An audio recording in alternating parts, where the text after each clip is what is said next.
আজকে একটা বাস্তব ঘটনা বলবো। একটা মেয়ের সংসার নষ্ট করার পেছনে কিছু মেয়েদের হাত থাকে।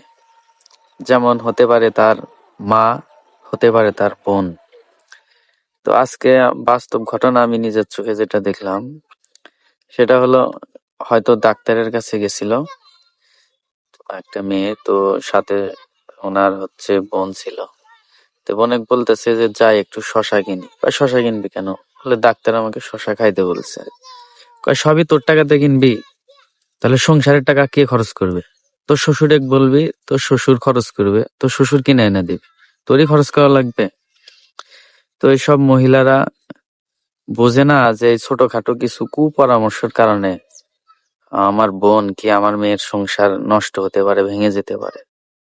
তো একটা মেয়ের সংসার ভাঙার পেছনে তার মায়ের অবদান, বা তার বোন হোক বা যেই হোক, এরকম কুপরামর্শ দেওয়ার কারণে সংসার কিন্তু অশান্তি সৃষ্টি হয়।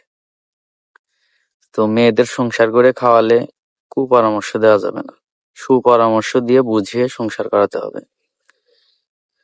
যাই হোক, এটা আমি আজকে নিজে দেখলাম। একটা বাজারে গিয়েছিলাম, তো সেখানেই দেখলাম।